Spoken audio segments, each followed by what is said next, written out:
Welcome to Alaska Weather, a production of Alaska Public Media and the National Weather Service, Alaska Region. Produced and broadcast daily from the studios of KAKM, Alaska Weather provides complete forecasts, public, marine, and aviation for all of Alaska. Alaska Weather is made possible by the following sponsors.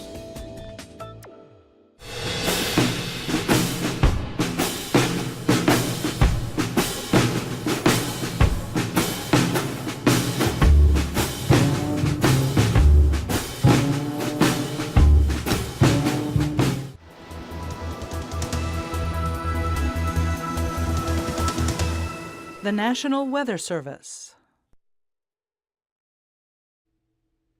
Hello everyone, thanks for joining us again for Friday's edition of Alaska Weather. On the morning chart here, actually just advisories out. Central Tanana Valley, the Chena River and Salsa Rivers, there's flood advisories out through tonight, and that extends into these yellow areas as well, and then flood advisory out for the western Alaska Range, which looks like it extends on down into the eastern portions of the Kuskokwim Valley zone there, the northern portion. And again, that's out through tonight, maybe longer. And the Susitna Valley here, all the streams, rivers in the Susitna Valley Basin still under the influence of a flood advisory at least through tonight. And that due to the 2 to 3 inches of rain that's fallen over the area there across the basin over the last couple of days, or actually, and then about inch to inch and a half has fallen last night, overnight here in the western Alaska Range. So that's why those advisories are out, and out most of the areas here through tonight, but there's been a big drop off in the rainfall here across the Susitna Valley, especially this afternoon. On the satellite, can see again quite vividly that area clouds here, north or south to north, right through the interior. Main upper low up in this area, and that's where most of the heaviest precipitation was occurring today, up over the northeast, eastern Brooks Range areas and then extending back into the Koyukuk Valley. Battles carrying rain all afternoon, as well as Fairbanks here, some of that on the moderate to heavy side during the afternoon hours, and that extends all the way back into Nenana and then off to the west, but rain diminishing this afternoon, even getting a few breaks here over Cook Inlet, just some scattered showers, and just about stopped even up the Susitna Valley. Just high stuff here over the southeast interior. Very nice day from Prince William Sound all the way over Cordova, Yakutat, well into the 60s, and also the northern panhandle, and much of the southeast coast, just some variably cloudy skies, a little bit more in the way of clouds over the southern portion, a little bit more in the way of sun up to the north there, but still temperatures rising nicely into the 60s to near 70 or even lower 70s in some areas. Sunshine here in the mostly clear area, but a lot of low stuff, especially this morning, pushed inland right up to the mountains across the Kuskokwim Delta there. Higher pressure out here over the Bering Sea, lower pressure inland, so that drove that marine layer inland, but began to burn off this afternoon. A lot of low clouds, fog, even some light rain over the Pribilofs. This system here brought rain to the eastern Aleutians earlier, but it dropping southward, so you'll see it roll along here, is now far enough south that it's just cloudy there at Unalaska and probably Nikolsky as well. And then northwest winds here coming across the Alaska Peninsula, 15 to 25, maybe 30 miles an hour in the case of King Cove. One of the higher wind gusts there, about 30 miles an hour. Again, low clouds, fog on the Bering Sea side, but sunshine here in the southern areas with King Cove up to 57 degrees this afternoon, and sunshine all the way up to Chignik there. And Kodiak, just variably cloudy, kind of a cloudy day there, but mostly dry, if not completely dry. And then here over the southeast coast, you see area low pressure down in here, one center there, another one here. And the first front right over there, that's moved eastward already overnight last night. And another one developing down here will push up and bring a chance of rain up to the south coast late tonight. And then looks kind of wet over the southern areas, occasional rain tomorrow, but staying nice up here to the north.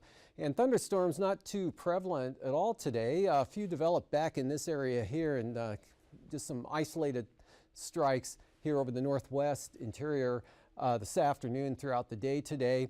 And again, the heavier rainfall from the Koyukuk Valley up toward Fort Yukon on up to Arctic Village, and really right up to the eastern north slope areas there and possibly out to the coast as well. Dense fog, Kaktovik this afternoon, quarter-mile visibility, and then rain also up across the west central part of the Arctic coast there, with showers back over the mountains.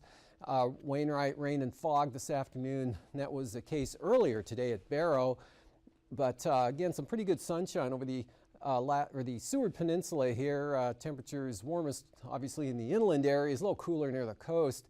And you can see the low clouds here that pushed in. This is the 10 a.m. satellite there. And you can see right up to the mountains there across the Kuskokwim Delta, and a little bit less extent there over the Yukon Delta. But that'll probably return tonight. The higher pressure will build up along the coast, and that'll probably drive that low cloudiness back in, probably to the extent it did this morning tonight. But offshore flow there, pretty nice over Bristol Bay, but picking up the moisture and a lot of low clouds on the Aleutian Range on the side here all the way down, and then just lots of clouds out over the Aleutians. Next system out here bringing warm front kind of weather into the western Aleutians. Shimia, rain, fog, and drizzle. In fact, they came down to about quarter-mile in dense fog this afternoon.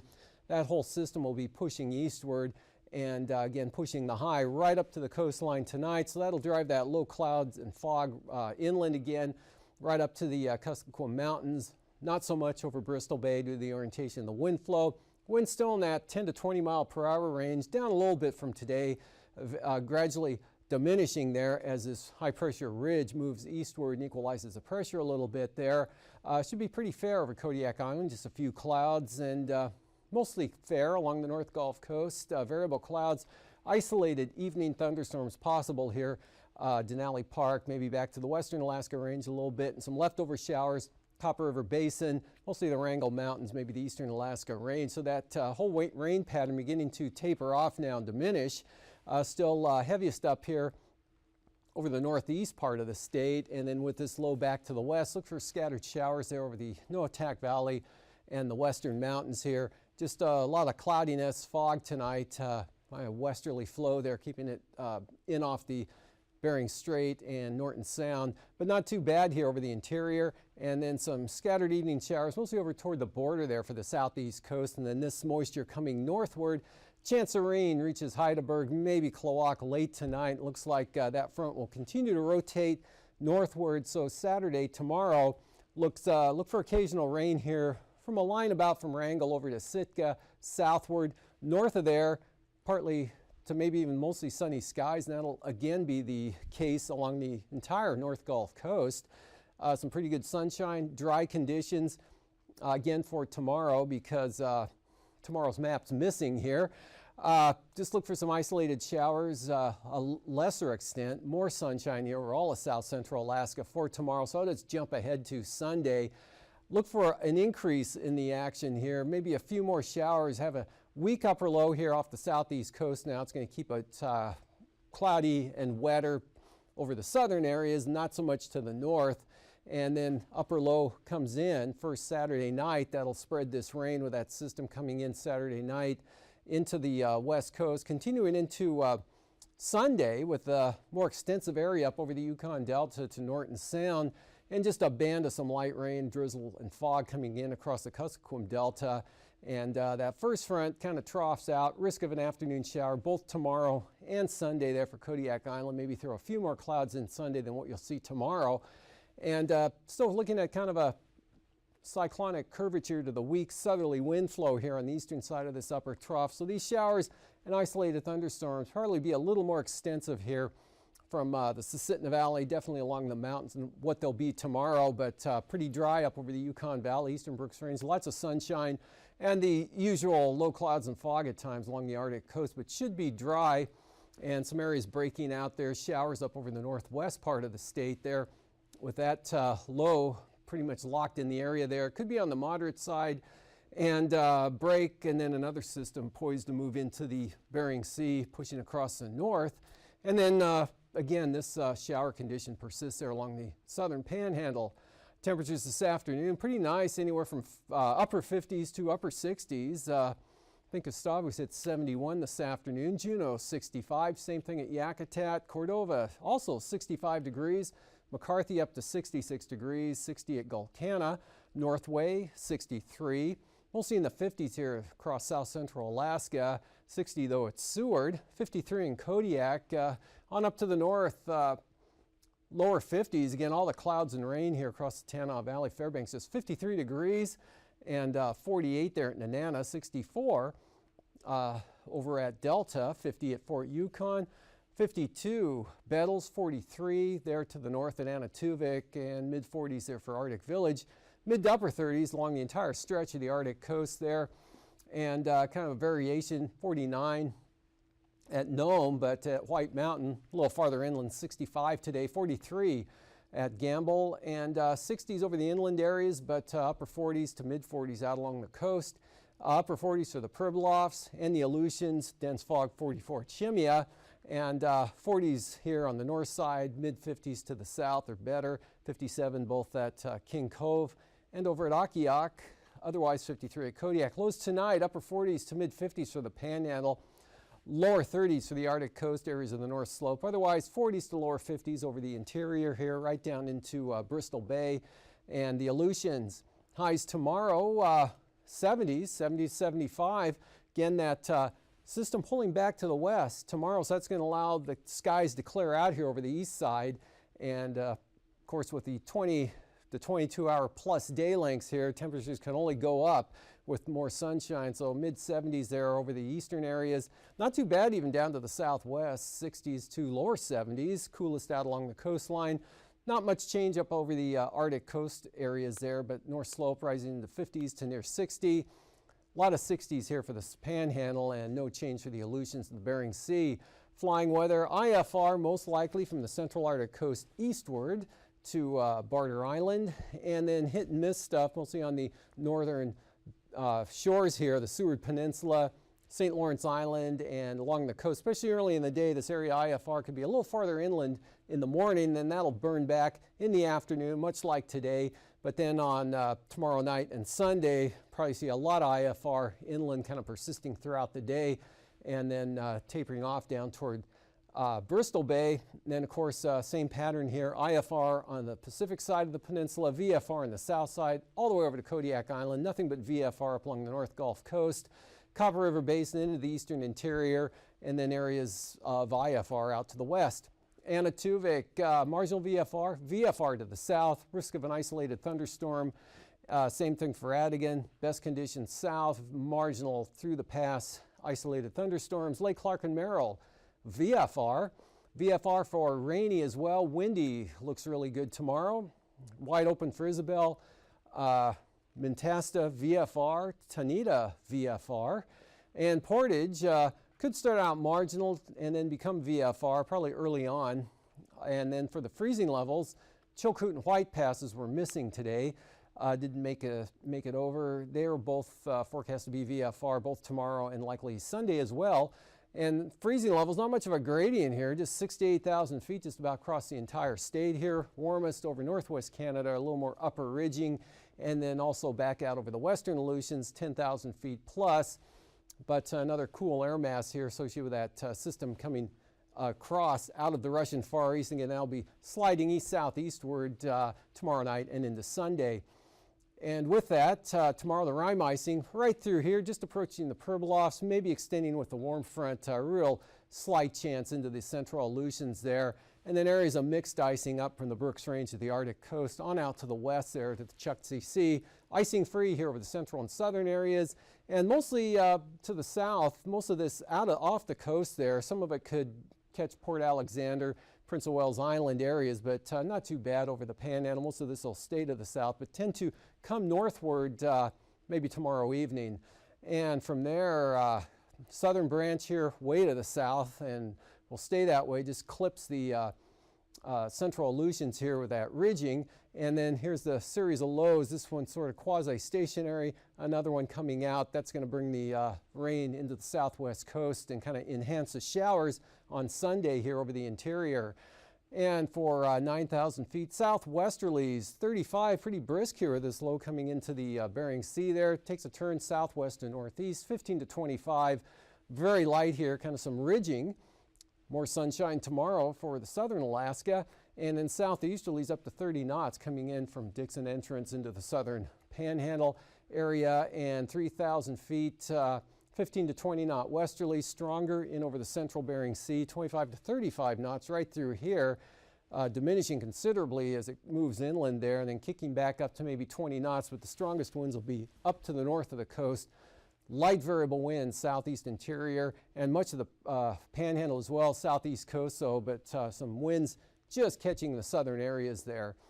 Turbulence-wise, maybe some moderate chop. That'll mostly be Dixon entrance down across the Queen Charlotte's, maybe some light to isolated moderate reaching the southern areas, but pretty smooth, much of interior Alaska, and a little bumpier out over the Aleutians.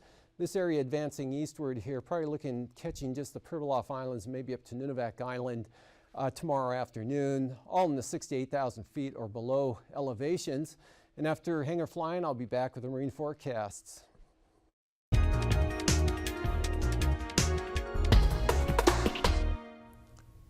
Good evening, everyone. My name is Ed Cornfield.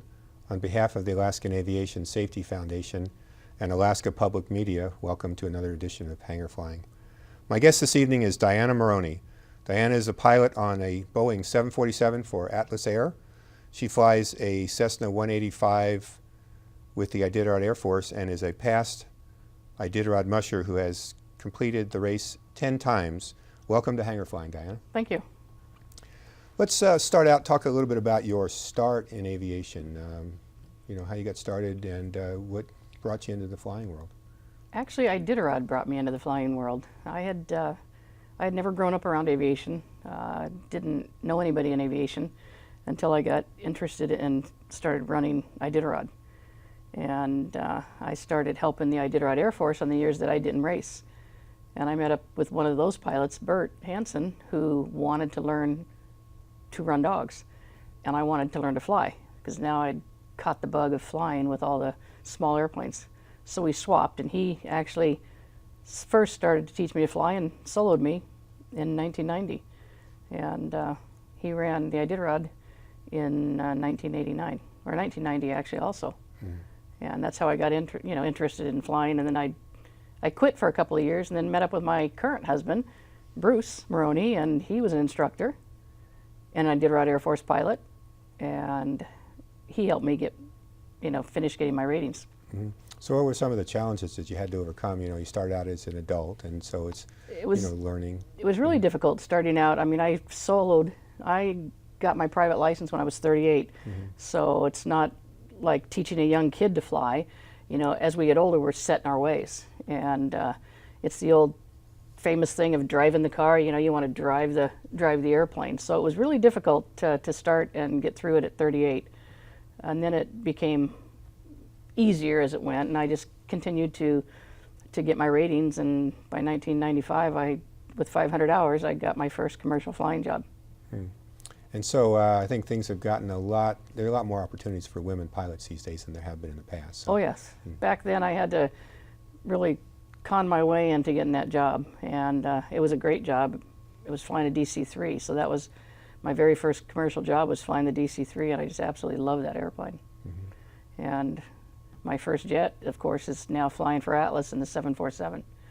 But it takes quite a bit, a lot of perseverance in continuing to go after what you want. As you know, it's very expensive to get any ratings for anybody. But being a gal, 17 years ago, was a little more difficult in getting jobs. So we're going to have a picture come up on the screen, and maybe you can describe what that picture is. One of the nicest things about flying, whether we're flying our personal airplane or whether I'm flying the 747, that's the view from the office. And it's ever changing, and you just never get tired of it. You're always seeing different places, and it's just a wonderful view to have every day. So what's it like flying the 747? Oh, it's great fun. It's a big airplane, but it flies like anything else. And the nice thing about it is we get to fly all around the world, and so I get paid to travel around the world. That's wonderful. So there's another picture that should be up shortly that maybe you can describe that picture. This is the LCF. It's the Dreamlifter is what it's called. It's actually owned by Boeing. There's 4 of them. And we have the contract, Atlas, to fly these for Boeing. And that airplane is just bigger 747. It's a standard 400, but it's been converted, and in that conversion they increased the volume capacity of that airplane by 30%. And it flies around to 5 locations of the world, 5 or 6, picks up the parts for the Dreamliner. So like we'll take that and we'll fly over to Nagoya and pick up a set of wings and bring them back either to Payne Field in Washington or take them to Charleston. And that's where they assemble the 787. So they do also the fuselages, some fuselage parts and things like that. All the parts, from the nose to the center fuselage box to the tails to the gear, all the parts are loaded into this. I mean, you know, separate trips, of course. So there's another picture of the Dreamliner. That shows you the size of it, and that's me standing in front of it before the first flight that I had with it. It's fun to fly that, because when you taxi in, it's kind of funny. You know, everybody notices that airplane, but it's a lot of fun to fly also.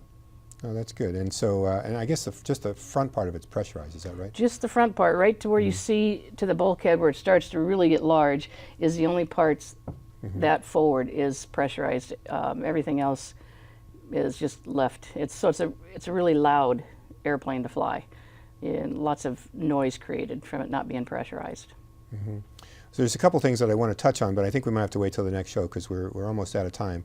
But I want to talk about some advice you have for other people starting out in aviation, especially women, and then just your experiences, some experiences on the Iditarod Air Force. So, folks, I want to thank you for joining us and hangar flying. And just so you know, there have been some recent changes in the Common Traffic Advisory Frequency, CTAF, for the Mat-Su Valley. To learn more, contact Flight Service Station or check in the Alaska Supplement for designated CTAF area frequencies. Thanks for watching and fly safe.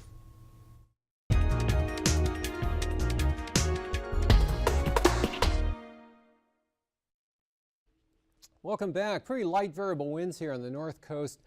Easterlies may be up to 20 knots on the south coast tomorrow. Kind of light and variable over the inside waters, trending up toward 20 knots here, the extreme southern inside channels.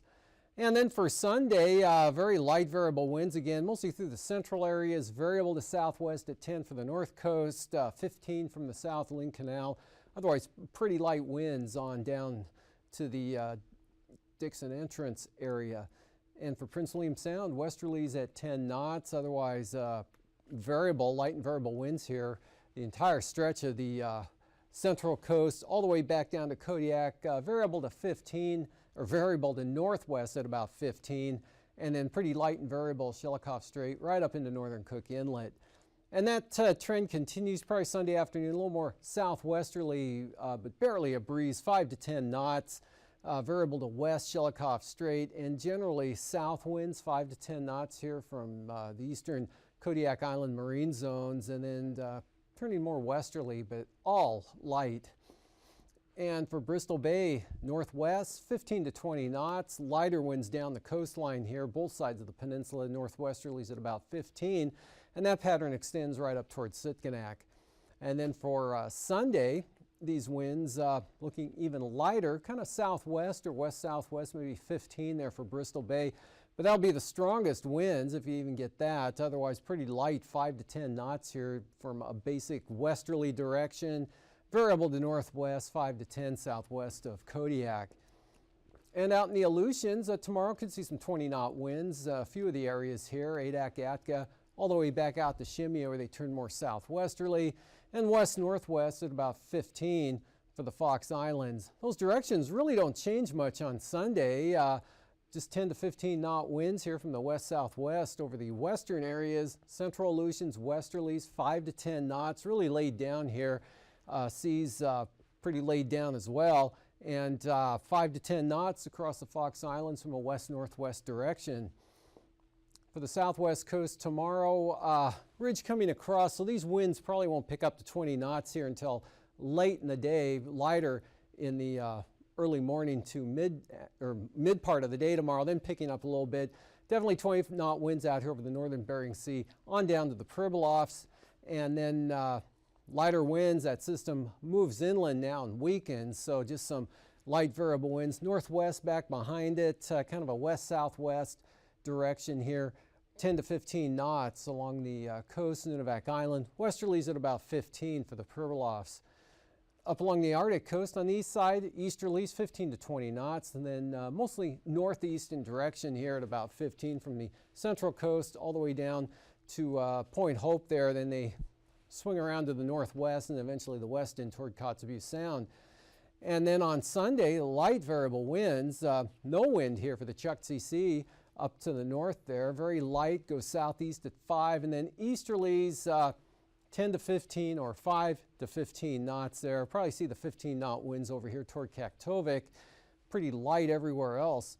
And for tonight, again, watching this system spread a chance of rain up late tonight to the northern areas. Otherwise, just some scattered showers possible here over toward the border. Variable clouds continuing fair along the North Gulf Coast, and some scattered isolated showers, all diminishing now and continuing a downward trend in coverage throughout the night tonight. Isolated thunderstorms maybe early here, and more concentrated though up where it's been there, but beginning to taper off even in the Koyukuk Valley. Pretty dry over the west interior, except up to the northwest there. This high pressure area is going to push some low clouds again eastward right up to the mountains there, and probably across Norton Sound as well, with some drizzle on the Bering Sea side of the peninsula. Looks pretty fair for Kodiak Island. This is the next storm. Will be coming eastward tomorrow and should be right about this position tomorrow afternoon, and then that's going to slide some rain into the southwest coast, especially the Yukon Delta tomorrow night. And then for Sunday, that will move to this position. Just a trough now. The low center comes inland. Lots of clouds, rain, fog to a lesser extent across the Kuskokwim Delta. Chance of rain for Kodiak Island. That's all. Have a great evening. These forecasts are to be used for planning purposes only. Call 1-800-WX-BRIEF for a formal pre-flight briefing. Always file a flight plan before you go flying. The U.S. Coast Guard Auxiliary urges you to leave a float plan with a friend or the harbor master before you go boating. Alaska Weather is made possible by the following sponsors.